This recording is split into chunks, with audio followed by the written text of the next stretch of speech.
Class शुरू करते हैं जी। लास्ट क्लास में 201 हम लोग देख रहे थे भाई। 201 आप लोगों ने समझा? किसी को कोई दिक्कत समस्या कोई 201 में भाई कोई समझ ना आया हो? कल्पना, एनु, शोभित? नहीं सर, क्लियर है। नो सर जी। तो आगे 202, 203 और 204, 5, 6, 7, 8, 9 और 10 ये आप सेल्फ देख लीजिएगा। और इसमें सेक्शन 211 आज हम देखते हैं, ठीक है। ये बीच के सेक्शन आप अपने आप देख लीजिएगा। यदि कहीं कुछ समस्या होगी, कुछ समझ ना आए तो आप मुझे बताइएगा, मैं उसको क्लियर करा दूंगा। बाकी बहुत ज़्यादा एग्ज़ाम ओरिएंटेड सेक्शन नहीं है ये लोग। इसमें 211 देखते हैं। 211 बोल रहा है कि false charge of offence made with intent to injure, क्षति कारित करने के आशय से अपराध का मिथ्या आरोप। किसी व्यक्ति पर मिथ्या आरोप लगाया जा रहा है और किस आशय से लगाया जा रहा है कि ऐसे व्यक्ति को क्षति कारित होगी। मान लीजिए आप किसी के ऊपर कोई मिथ्या आरोप लगाएं तो मिथ्या आरोप लगाने से क्या होगा? उसको क्षति कारित होगी। क्षति हमने किस धारा में पढ़ी है? कल्पना चौहान, धारा 44। कितने प्रकार की क्षति है 44 में? एनु, 4 जी 4 प्रकार की कौन कौन सी क्षतियां हैं? शोभित,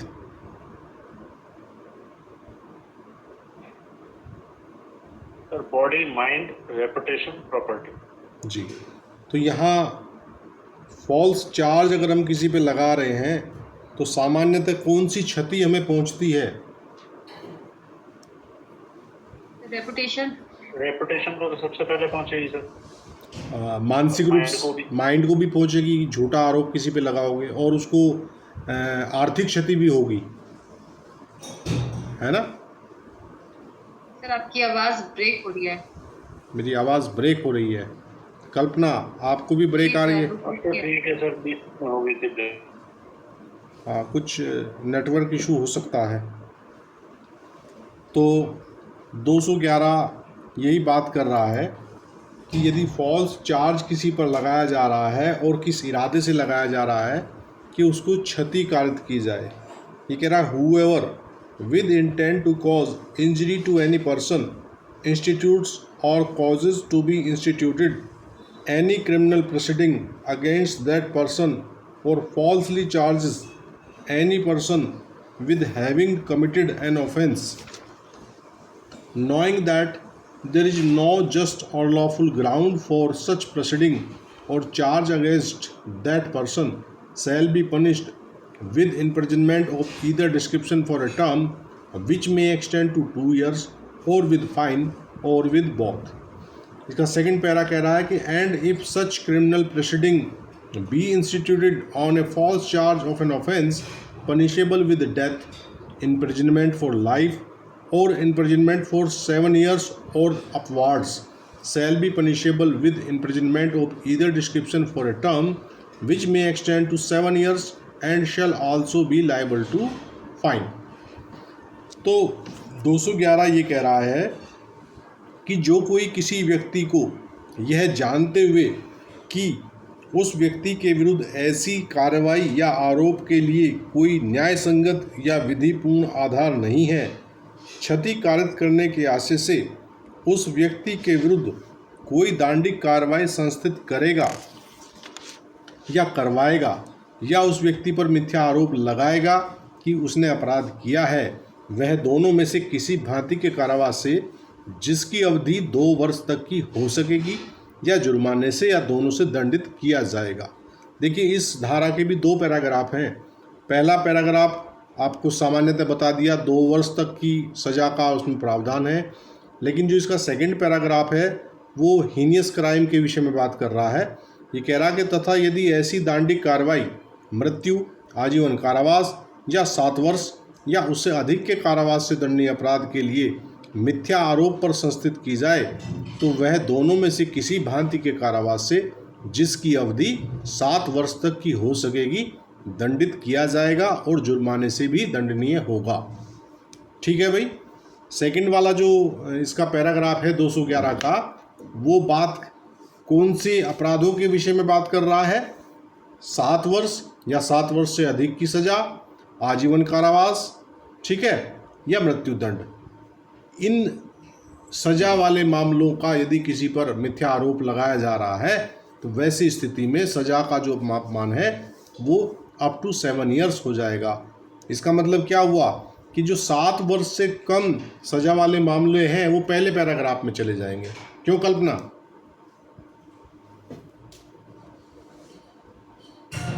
एनु, आवाज़ आ रही है क्लियर? कोई दिक्कत तो नहीं है भाई?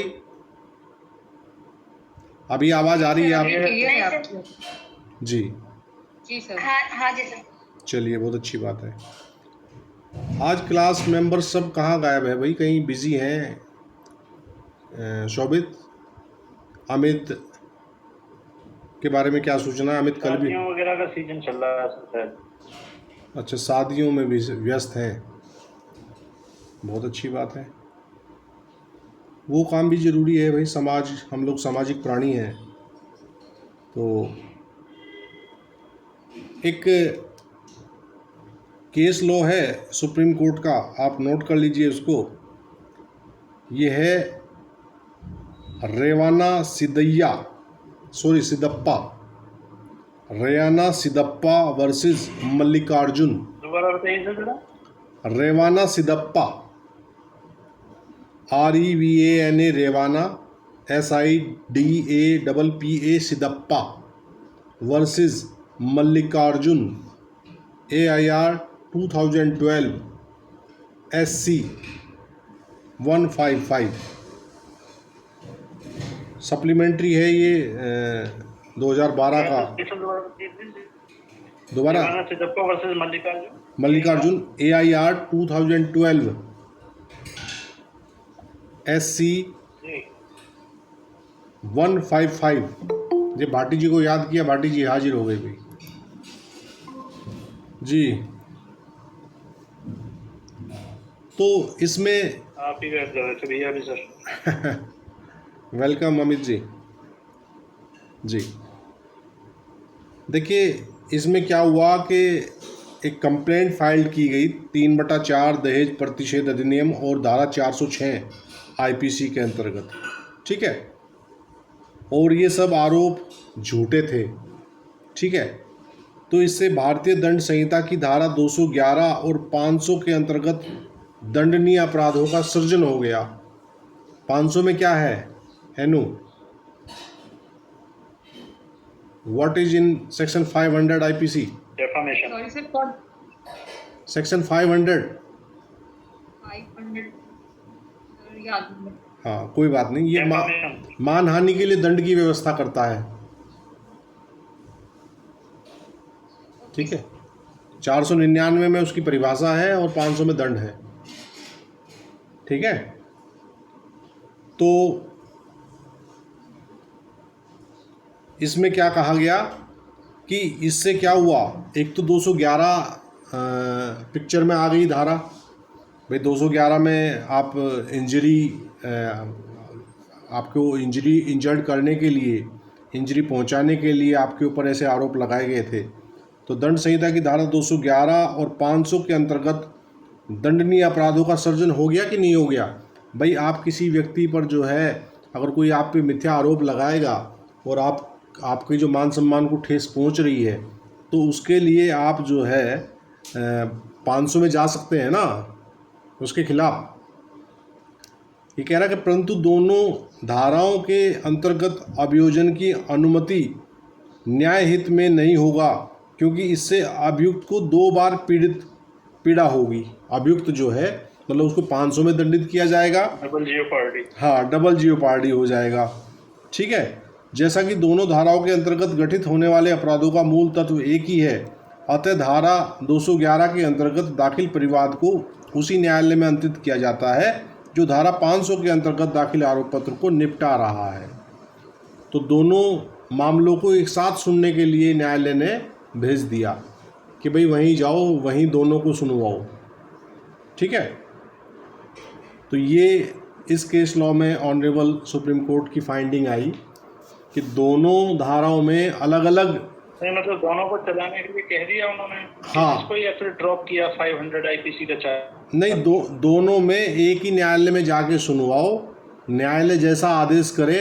मतलब कि वो अलग अलग संस्थित किए गए होंगे कहीं, जैसा कि इसकी जो टिप्पणी में जो भाषा बताई गई है उसके अकॉर्डिंग तो ऐसा ही महसूस हो रहा है। उसने कहा है कि अभियोजन की अनुमति न्यायालय में नहीं होगी क्योंकि इससे अभियुक्त को 2 बार पीड़ा होगी, यानी कि डबल जेओपार्डी हो जाएगा। ठीक है, और जैसा कि दोनों धाराओं के अंतर्गत गठित होने वाले अपराधों का मूल तत्व एक ही है, अतः धारा 211 के अंतर्गत दाखिल परिवाद को उस न्यायालय को अंकित किया जाता है जो धारा 500 के अंतर्गत दाखिल आरोप पत्र को निपटा रहा है। ठीक है, तो दोनों मतलब दोनों को परिवाद को जो है एक तरह से एग्जाई करने की बात समझ आ रही है यहाँ पे।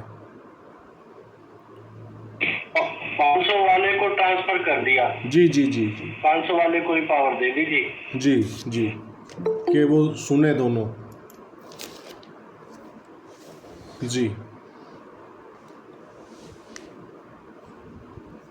Is that clear? ओके, आगे बढ़ें। सेक्शन 212 वेरी वेरी इंपॉर्टेंट है, इसको देख लेते हैं। ये हार्बरिंग ऑफेंडर की बात कर रहा है।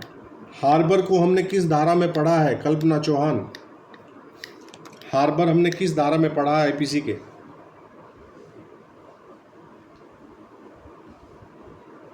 एनु सर 52A में। जी, बहुत बढ़िया। और यहाँ 212 बात कर रहा है किस चीज़ की? दंड की व्यवस्था बता रहा है। ठीक है, ये कह रहा है 212 हार्बरिंग ऑफेंडर, तो ये कह रहा है whenever an offence has been committed whoever harbors or conceals a person whom he knows or has reason to believe to be the offender with the intention of screening him from legal punishment। जी, ये कह रहा है भाई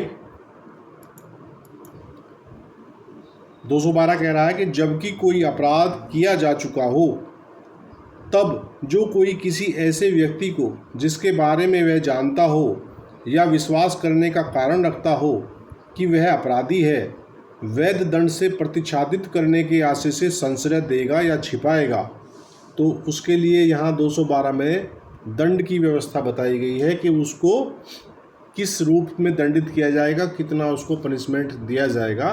तो ये कह रहा है कि if a capital offence, capital offence हमने कल भी डिस्कस किया था। कल्पना चौहान, क्या होता है कैपिटल ऑफेंस? अमित सर मृत्यु जी, अमित, कैपिटल ऑफेंस किसे कहा जाता है?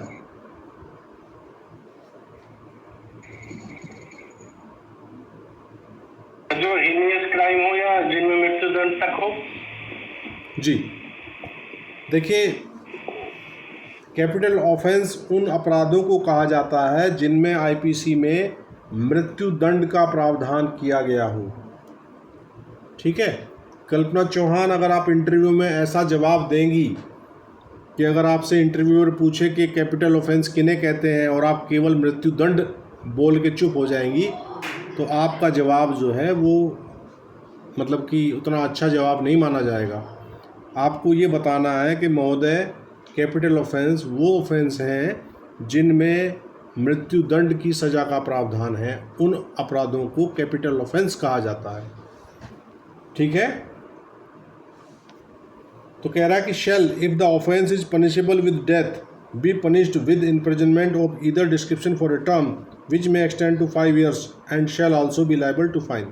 तो यदि कोई व्यक्ति ऐसे व्यक्ति को हार्बर कर रहा है जो कि वैसा अपराध करके आया है जिसमें मृत्यु दंड की सज़ा का प्रावधान है, तो वैसे हार्बर करने वाले व्यक्ति को 212 का जो सेकंड पैराग्राफ है उस पैराग्राफ के अनुसार 5 वर्ष तक की सज़ा का प्रावधान किया गया है और सज़ा के साथ साथ फाइन भी लगाया जा सकता है इसको। ठीक है भाई। इसका अगला जो पैराग्राफ है वो कह रहा है कि if punishable with imprisonment for life or with imprisonment, कह रहा है कि and if the offence is punishable with imprisonment for life or with imprisonment which may extend to 10 years shall be punished with imprisonment of either description for a term which may extend to 3 years and shall also be liable to fine। और इसका third paragraph कह रहा है कि यदि अपराध आजीवन कारावास से या कारावास से दंडनीय हो और यदि वह अपराध आजीवन कारावास से या 10 वर्ष तक के कारावास से दंडनीय हो तो वह दोनों में से किसी भांति के कारावास से जिसकी अवधि 3 वर्ष तक की हो सकेगी दंडित किया जाएगा और जुर्माने से भी दंडनीय होगा। Is that okay? तो सेकंड पैराग्राफ जो इसका थर्ड पैराग्राफ है वो बात कर रहा है किस चीज़ की? वैसे अपराध की जिनमें सज़ा आजीवन कारावास हो या 10 वर्ष तक के कारावास से दंडनीय हो, तो वैसी अवस्था में 3 वर्ष तक की सज़ा का प्रावधान किया गया है। किसके लिए? जो बंदा किसी ऐसे अपराधी को हार्बर करेगा जो इस प्रकार के दंड से दंडनीय अपराध को करके आया है, वो जानता है या विश्वास करने का कारण रखता है। ये 212 के पहला पैराग्राफ में समझा दिया गया है। और इसका अगला वाला पैराग्राफ कह रहा है कि and if the offence is punishable with imprisonment which may extend to 1 year and not to 10 years shall be punished with imprisonment of the description provided for the offence for a term which may extend to 1/4 part of the longest term of imprisonment provided for the offence or with fine or with both। ये बिल्कुल same बात हमने पीछे धारा 201 जब हम पढ़ रहे थे तो उसके भी एक पैराग्राफ में हमने सेम बात पढ़ी थी। क्या था भाई? वहाँ भी ऐसे था ना, 1/4 मामला बता दिया गया था उन्होंने। लेकिन वहाँ जो व्यवस्था थी वो कौन से अपराधों में थी ऐसी? एनु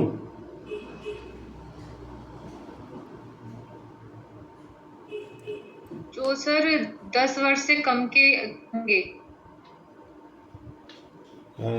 वहाँ जो ऑफेंस, हाँ मतलब जो क्राइम किया गया है उसमें सजा जो है वो 10 वर्ष से कम की है। अच्छा, ठीक बता रही है एनु कल्पना। 201 में जो हमने पढ़ा था जिसमें 1/4 की बात की गई थी उसमें क्या व्यवस्था बताई थी?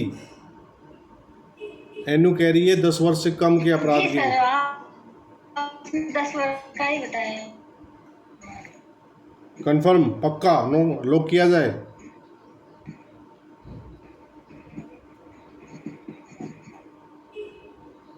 जी चलिए, अब यहाँ ये कह रहा कि offence in this section includes any act committed at any place out of India which if committed in India would be punishable under any of the following sections नेमली।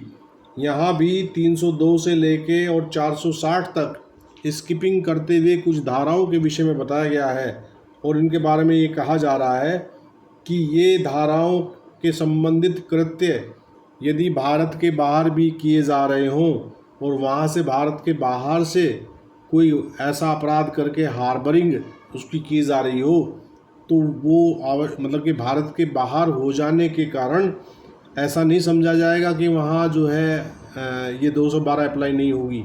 उसको यहाँ इस धारा के संदर्भ में वैसे ही अपराध माना जाएगा मानो कि वो अपराध भारतवर्ष के अंदर ही किया गया हो।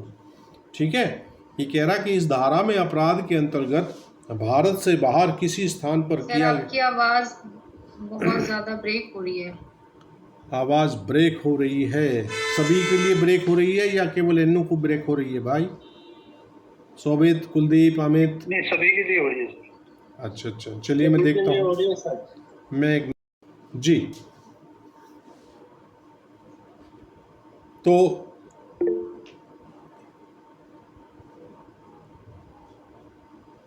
जी ओके ओके ओके जी तो इस धारा में अपराध के अंतर्गत भारत से बाहर किसी स्थान पर किया गया ऐसा कार्य आता है जो यदि भारत में किया जाता तो निम्नलिखित धारा, ये धाराएं आप देख लीजिए 302 से लेके स्किप करते हुए 460 तक जा रही हैं, ठीक है, में से किसी धारा के अधीन दंडनीय होता और हर एक ऐसा कार्य इस धारा के प्रयोजनों के लिए ऐसे दंडनीय समझा जाएगा मानो अभियुक्त उसे भारत में करने का दोषी था।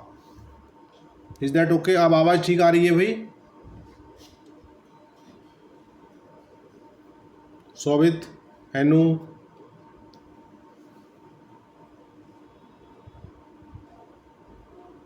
हाँ जी, सर बीच बीच में ना पता नहीं चल रहा है, बहुत लंबा वाला ब्रेक हो जाता है सर। अभी ब्रेक हो रही है सर। हो रही है आई अभी। थिंक कुछ नेटवर्क इशू है मेरे जी। हाँ जी, अब क्या स्थिति है भाई आवाज़ की? अब ठीक है सर। जी, तो इसका एक्सेप्शन भी है। ये कह रहा है कि this provision shall not extend to any case in which the harbour or concealment is by the husband और wife of the offender.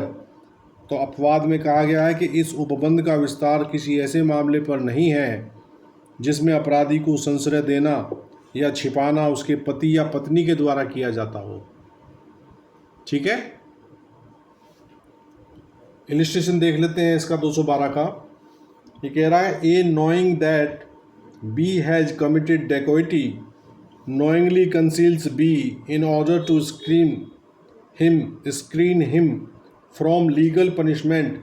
Here, as B is liable to imprisonment for life, A is liable to imprisonment of either description for a term not exceeding 3 years and is also liable to fine. ये कह रहा कि यह जानते हुए कि ख ने डकैती की है तो ख को वैध दंड से प्रतिच्छादित करने के लिए जानते हुए छिपा देता है। यहाँ ख आजीवन कारावास से दंडनीय है और क 3 वर्ष से अनधिक अवधि के लिए दोनों में से किसी भांति के कारावास से दंडनीय है और जुर्माने से भी दंडनीय है। ठीक है भाई। और इसी इलिस्ट्रेशन में यदि हम डकैती के स्थान पर हत्या शब्द लिख दें तब क्या परिवर्तन होगा एनु?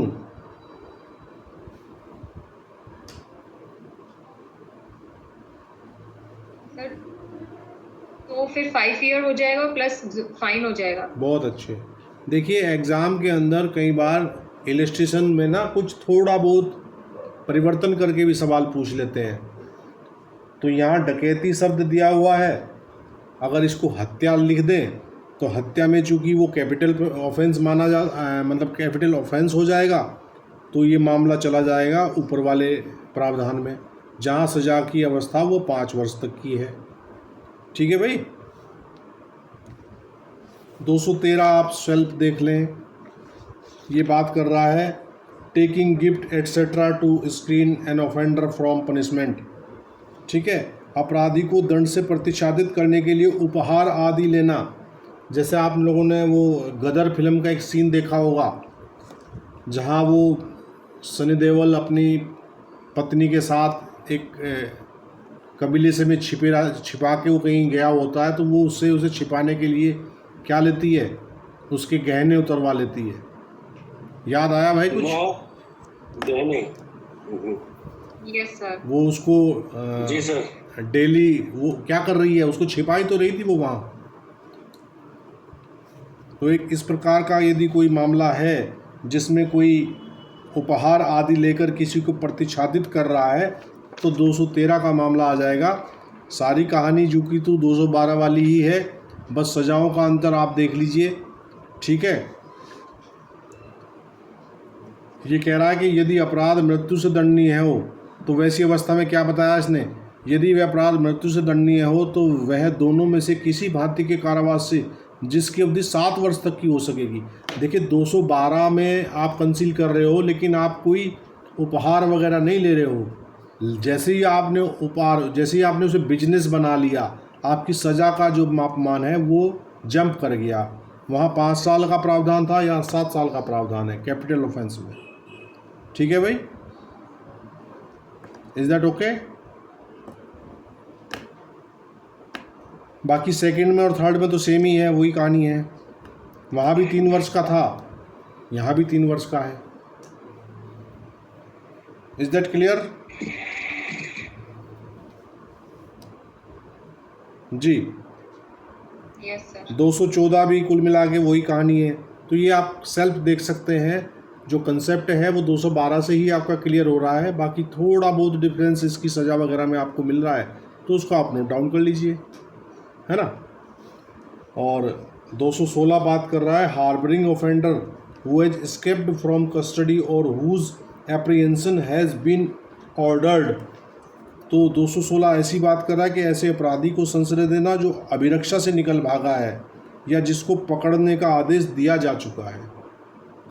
ठीक है, 216 देखते हैं क्या कहता है। Whenever any person convicted of or charged with an offence being in lawful custody for that offence escapes from such custody, or whenever a public servant in the exercise of the lawful powers of such public servant orders a certain person to be apprehended for an offence, whoever knowing of such escape or order for apprehension harbors or conceals that person with the intention of preventing him from being apprehended shall be punished in the manner following, that is to say। तो 216 ये कह रहा है कि जब किसी अपराध के लिए दोषसिद्ध या आरोपित व्यक्ति उस अपराध के लिए वैध अभिरक्षा में होते हुए ऐसी अभिरक्षा से निकल भागे, तो पहली बात तो ये है कि या तो वो दोषसिद्ध किया जा चुका है या फिर वो आरोपित है, और दोनों ही अवस्था में वो वैध अभिरक्षा में है और वैध अभिरक्षा से वो निकल भागा है। ठीक है, और दूसरी कंडीशन बता रहा है कि अथवा जब कभी कोई लोक सेवक ऐसे लोक सेवक की विधिपूर्ण शक्तियों का प्रयोग करते हुए किसी अपराध के लिए किसी व्यक्ति को पकड़ने का आदेश दे, तब जो कोई ऐसे निकल भागने को या पकड़े जाने के आदेश को जानते हुए उस व्यक्ति को पकड़ा जाना निवारित करने के आशय से उसे संशय देगा या छिपाएगा, वह निम्नलिखित प्रकार से दंडित किया जाएगा। तो 216 का मेन जो मर्म है वो समझ आ गया आपको? क्यों अमित?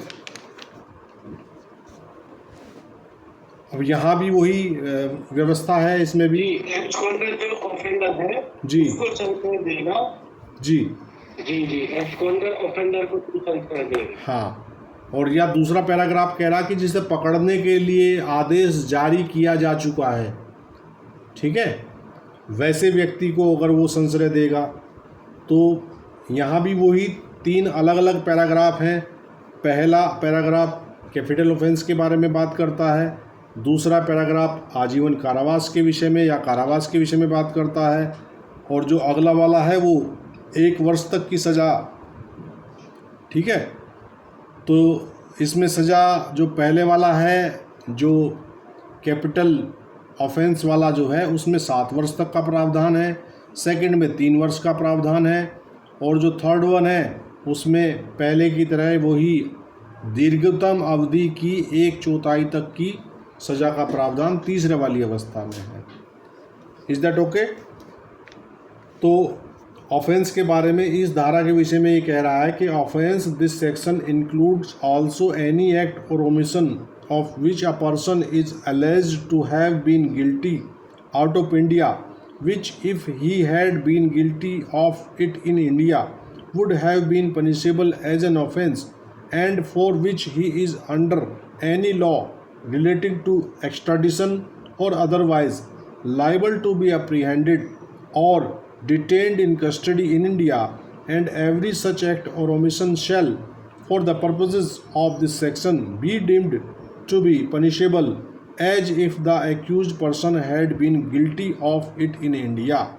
देखिए, पिछली धाराओं में तो हमें कुछ विशेष धारा बताई जा रही थी, और यहाँ 216 में इन्होंने कहा है कि इस धारा में अपराध के अंतर्गत कोई भी ऐसा कार्य या लोप आता है जिसका कोई व्यक्ति भारत से बाहर दोषी होना अभिकथित हो।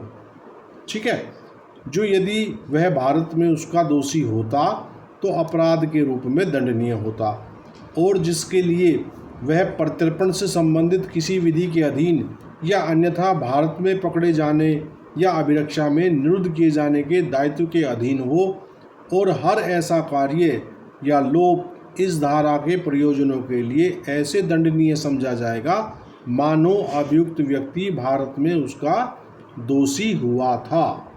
यहाँ स्पेसिफिक धाराएं नहीं दी हैं, यहाँ आपको सिर्फ इतना बता दिया गया है कि इस धारा में अपराध के अंतर्गत कोई भी ऐसा कार्य या लोप आएगा जिसका कोई व्यक्ति भारत के बाहर दोषी होना अभिकथित हो, और यदि वो भारत में करता तो यहाँ वो दोषी माना जाता उसका। तो भारत के बाहर भी अगर वो कर रहा है तो ये धारा जो 216 है उस पर अप्लाई हो जाएगी। क्यों एनु शोभित? और इसमें भी अपवाद बताया गया है।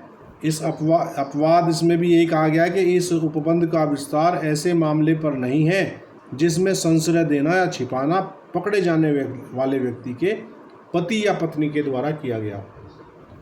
देखिए, पति या पत्नी को सामान्यतः एक्सक्लूड किया गया है संशय के मामले में। क्यों एक्सक्लूड किया गया है एनु?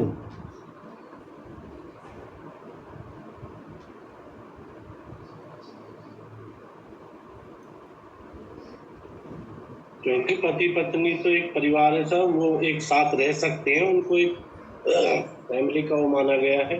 अगर उनके बीच ही कोई अपराध है उसमें संशय नहीं है, उन्हें लाभ नहीं दिया जाएगा। देखिए, परिवार तो माता पिता भी हैं, भाई बहन भी हैं, लेकिन ये सबसे नज़दीकी रिश्ता माना गया है। दो जिस्म एक जान मानते हुए कानून ने इनको एक दूसरे को संशय देने के लिए किसी भी अपराध से मुक्त किया है। यदि वो इसमें केवल 2 अपवाद हम पढ़ के आए हैं पीछे, वो कौन कौन सी धाराओं को अपवादित किया गया है शोभित? ये सवाल अक्सर पूछ लिया जाता है भाई, तो ये ध्यान रखना।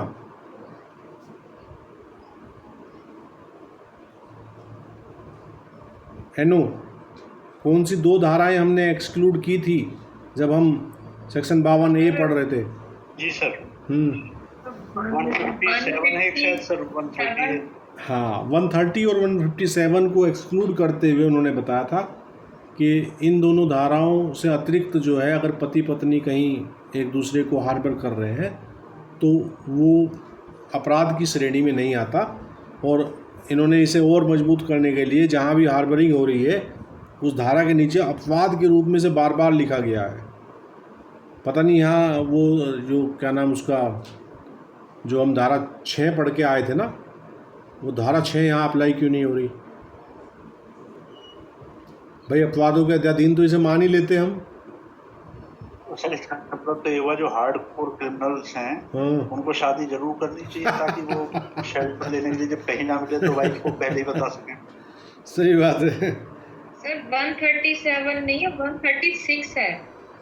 मतलब 130 और 157 है शायद, 130 और 157 या कुछ और है?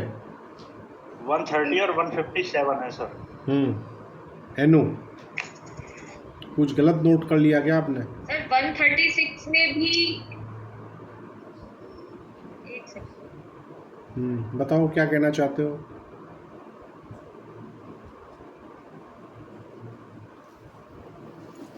चलिए आगे बढ़ते हैं। 216A स्पेशल बात कर रहा है पेनल्टी फॉर हार्बरिंग रॉबर्स और डेकॉइट्स। लुटेरों और डाकुओं को संशय देने के लिए दंड का प्रावधान 216A में स्पेशली बताया गया है।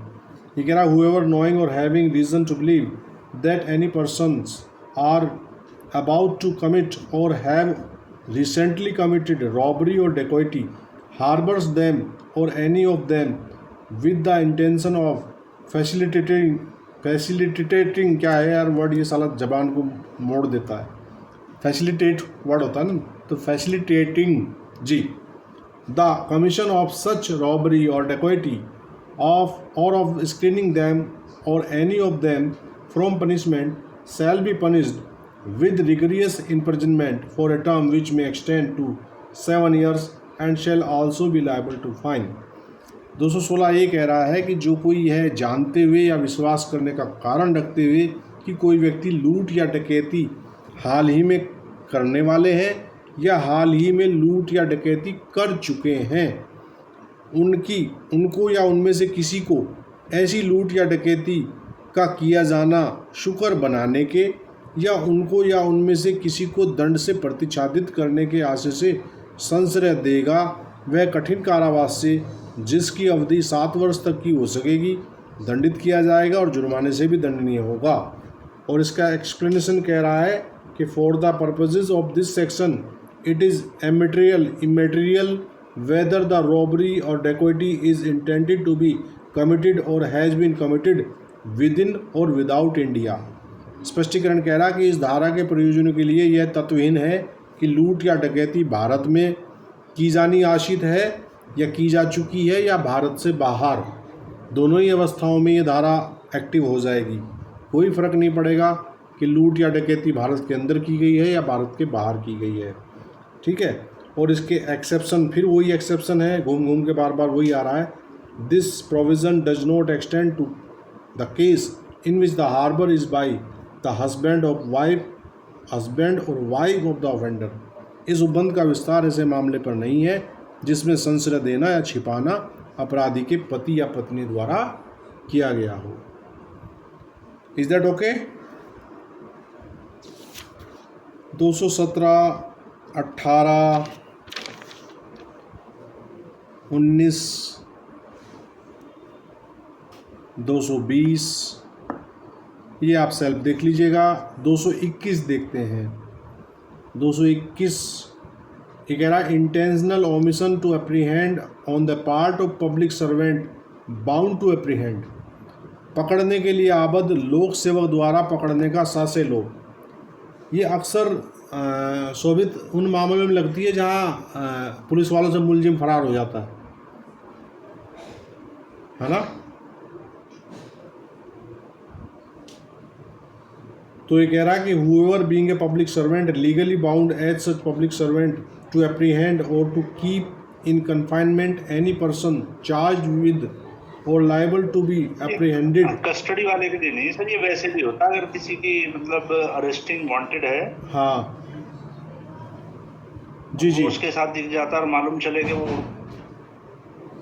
हाँ मतलब कि अक्सर मामला ये 221-22 के जो मुकदमे कायम होते हैं जब मुलजिम फरार हो जाता है ना, तो वहाँ ये जो फरार तो मतलब वो हो गया ना सर, जो पहले से पकड़ा हुआ है उसके बाद फरार हुआ है। हाँ। चीज ये है कि उसकी सिर्फ गिरफ्तारी जो है वो वांछित है, उसके लिए हाँ। वो मतलब नोइंगली उसको अरेस्ट नहीं कर रहा है। हाँ, तो ये 222 में चला जाएगा वो वाला मामला ना, सुपुर्दगी व्यक्ति को पकड़ने के लिए आबद्ध है ना। यहाँ सुपुर्दगी या विधिपूर्ण सुपुर्दगी आ रही है, और यहाँ intentional omission to apprehend on the part of public servant bound to apprehend. यहाँ उसको अरेस्ट करना है लेकिन अरेस्ट नहीं कर रहा है, अप्रीहेंड नहीं कर रहा है।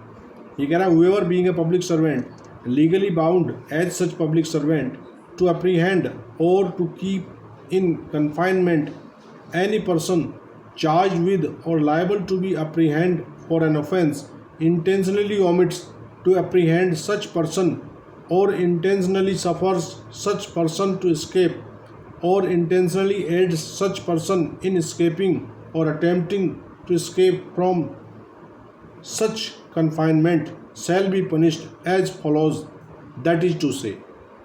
तो 221 की जो पहली मंशा है वो समझ आ गई। ये कह रहा है कि जो कोई ऐसा लोक सेवक होते हुए जो किसी अपराध के लिए आरोपित या पकड़े जाने के दायित्व के अधीन किसी व्यक्ति को पकड़ने या प्रतिरोध में रखने के लिए सेवक के नाते वैध रूप से आबद्ध है, ऐसे व्यक्ति को पकड़ने का सासे लोभ करेगा या ऐसे प्रतिरोध में से ऐसे व्यक्ति का निकल भागना सासे सहन करेगा या ऐसे व्यक्ति के निकल भागने में या निकल भागने के लिए प्रयत्न में सासे मदद करेगा, वह निम्नलिखित रूप से दंडित किया जाएगा। जी, क्या समझे भाई? देखिए यहाँ ऐसे व्यक्ति को पकड़ने का सासे लोभ करेगा या ऐसे प्रतिरोध में से व्यक्ति का निकल भागना सासे सहन करेगा। तो यहाँ जो शब्दावली आ रही है शोभित, ये तो प्रतिरोध में से भी निकल भागने वाली बात हो रही है, और परिरोध में कब आएगा वो? जब उसको पहले अरेस्ट कर लिया गया हो। क्यों? What do you think? Amit,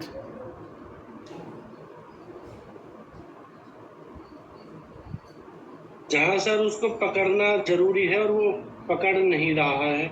एक बात। दूसरी बात इसमें ये भी आ रही है कि ऐसे व्यक्ति को पकड़ने का शासन लोभ करेगा या ऐसे परिरोध में से ऐसे व्यक्ति का निकल भागना शासन सहन करेगा। इसका मतलब कि वो परिरुद्ध जो था। उसकी कस्टडी में हो। हाँ। कस्टडी में हो। तो यहाँ दोनों ही अवस्थाएं क्लियर हो रही हैं शोभित। पहली अवस्था तो ये है कि उसको आप पकड़ने के लिए आप लोक सेवक होने के नाते। व्यवस्था तो ये है सर कि मतलब आप ही के थाने के अंदर उसने कोई क्राइम किया, थाना क्षेत्र के अंदर, वो वांटेड है, उसके वारंट इशू रखे हैं, जो भी रीजन है।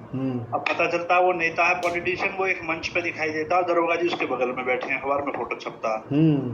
तो तुझसे किसका मामला हो गया? और दूसरी अवस्था ये भी तो है ना कि या तो वो परिरोध में तो इसका मतलब कि उसको अप्रीहेंड किया जा चुका है और अप्रीहेंशन के बाद आप उसे निकल भागने में हेल्प कर रहे हो, सांसें निकल भागने दे रहे हो। जी, वहाँ वो ऑलरेडी अरेस्टेड है और उसके बाद भी आप भाग रहा है तो आपको रोकने की जिम्मेदारी है, आप उसको मतलब नहीं रोकना चाहते। जैसे आप मौका दे रहे हैं उसको, एक पास और के निकल जाओ। जैसे अक्सर आपने देखा होगा हवालात से मुलजिम भाग जाता है